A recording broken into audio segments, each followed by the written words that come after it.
May favorites. Favorites. Bastardizing words is now my third profession, don't you know? So realistically, May is not over yet from the time I'm recording this, but I really wanted my May favorites video to go up the Friday that I'd be at Anime North.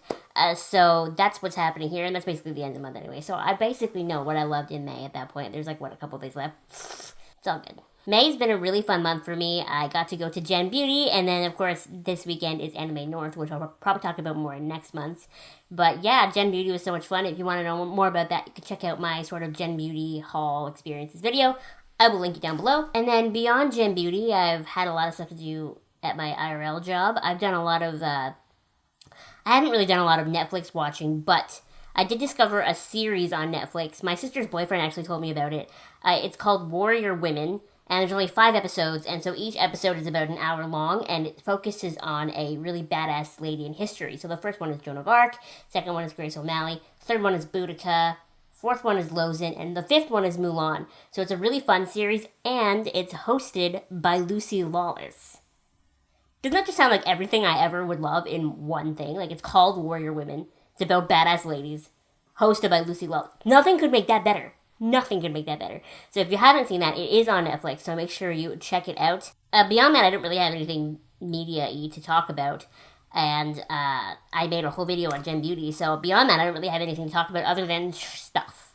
So we're going to talk about some stuff here, okay? So the first thing I want to show you is actually the thing that I keep referring to down here. I bought this notebook off of Redbubble. The user, I don't know how to pronounce it. I could probably guess, but they are Russian, so I really don't want to try because I would probably just totally muck it up. So I will link all of their stuff down below, their Redbubble, their Instagram, everything, but you can also check it out here.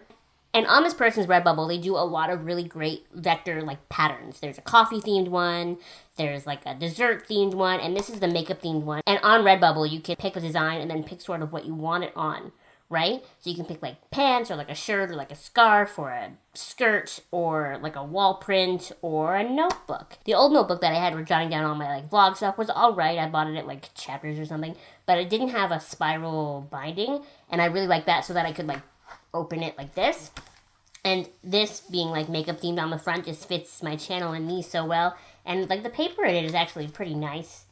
I don't know. I really, really love this notebook. So it's now joined my agenda as having a permanent home in my bag, which is increasingly getting very, very full. So definitely check out the artist because this is so pretty. And then of course go through Redbubble in general and see if you can find any other designs that you want on a notebook, maybe, because it's always fun to have notebooks. Now, I was going to do a whole updated video on how I clean my makeup brushes because I have a much easier way now than the e.l.f. stuff that I was using before. Love my e.l.f. stuff still, but this one's just a little bit easier. And then Kathleen Lights uploaded a video that she does it exactly the same way I do, so now I'm not going to bother. But basically what I do is I take this solid Sephora cleanser. It's essentially soap. See, I've already hit bottom, but this was a whole soap at one point.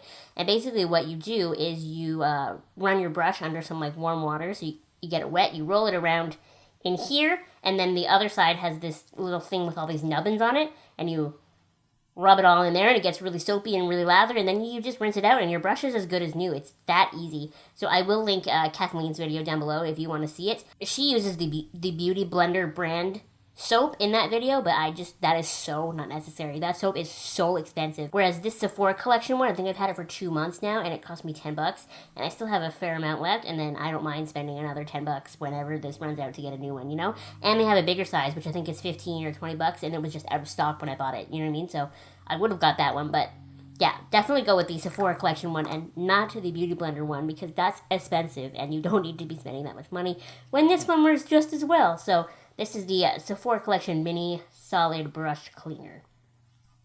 Amazing. If you watched my Gen Beauty video, you saw that I bought the Essence, what is this called? Eyeshadow Primer. That's what it's called. I really love this eyeshadow primer, but I want to kind of tell you the other use for it.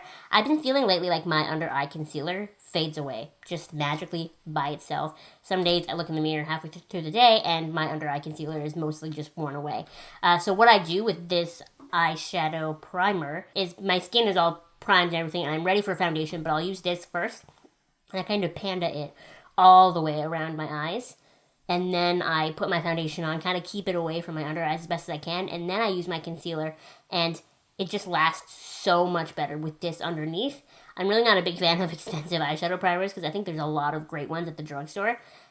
So definitely check out this Essence one if you've been looking for something that will really hold on to your eyeshadow, and I like it for my concealer, so I don't know. Kind of an unexpected use for it, I guess, but it works. And then the under eye concealer that I've been using lately is not really a concealer, it's a brightener, but it kind of does double duty. So this is the Maybelline Instant Age Rewind. You've seen me use this before, but I had been using it in the neutralizer shade in the past, which is very yellowy, and this is the brightener shade. This is kind of more pinky. And actually this, with this underneath, is all I have under my eyes today. That's it. There's no concealer on top or anything. And I think it does a really, really great job of brightening up that area and covering a little bit of my dark circles. You know what I mean? They're still clearly there, but I don't mind that. So these together make a really great team, actually. Very great for brightening, especially if you are as pale as I am.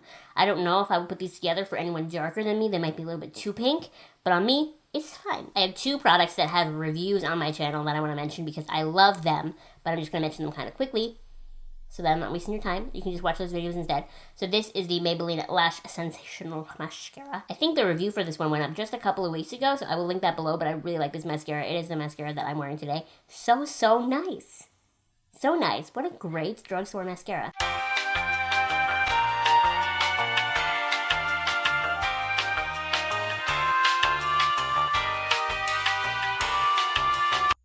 Brief intermission right there. I was given a coffee. What was I talking about? The Maybelline ones? And then, right, the other thing that I have a video coming up. This video is not up yet, but it'll be up in a couple of weeks. Just a couple of weeks. I did buy a Kylie lip kit. I did 100% buy a Kylie lip kit. I bought it in Candy K. Here's a disclaimer about these that I didn't know of at the time, but I know now. I've been watching a bunch of in-depth reviews on all of the Kylie lip kits lately, and apparently Candy K is one of the more comfortable, less drying formulas. The formulas kind of vary between each color, which happens a lot with liquid lipsticks, I find. Candy K is apparently one of the most comfortable. So maybe my review is a little bit biased because Candy K is the one that I do have. Maybe if I got one of the more drying ones, I wouldn't love it so much. But I do love Candy K. I wear Candy K probably every day. There's one other lip color that I kind of jump between, this one and that, every day. And that's all I've been wearing all of May. So, I mean, expensive, but I love it. And can you put a price on true love? The other lip color that I've been wearing all month is this Laura Mercier liquid paint wash. Is that what they're called? Paint wash liquid lip color. Yippers. So this is in the shade Nude Rose.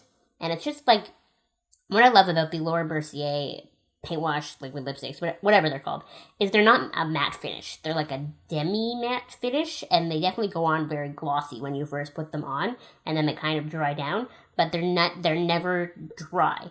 And they're very, like, hydrating, if you will. They're very comfortable to wear, and I never feel like I have gross lips after I take them off. They're very comfortable. This is exactly what I would want from a liquid lipstick. So I actually do have 2 of them. I have Nude Rose, and I think this one's called Orchid Pink. And they're just so nice. These are definitely more expensive because they're a Laura Mercier product. She's expensive, but they're very, very nice. So if you're looking for a more comfy liquid lipstick, check these out. They're very, very nice. The color selection leaves a little bit to be desired, though, because I wish this was a little bit pinkier, but I mean, it is what it is. It's very grayish. But if my only qualm with a lipstick is that the color selection isn't amazing, it's pretty good. And then the very last product I have to talk about is the one that I am wearing on my lips right now, and this is the Absolute New York Velvet Lippy Buttery Matte Lip Cream. This is in the shade Crush. This is one of the ones that I got at Gem Beauty from them, and I was wearing it the day that I made that video. Actually, I had like a little picture of me wearing them on the side somewhere there. And it's really comfortable. This is one of those rare matte liquid lipsticks that dries very matte, but I can't feel it at all. It's so comfortable. I have no idea how expensive these are. Future editing, Abby. Look up how expensive these are and tell me right here. That's how expensive they are. Future editing, Abby. Do I think it's worth it to pay that much money for them? So there you go.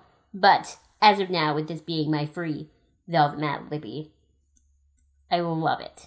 Anyway, that's all the products that I have loved in the month of May. What have you loved in the month of May? Please let me know, because I would love to know, because I'll probably love it too, and then we can just love everything that we love together.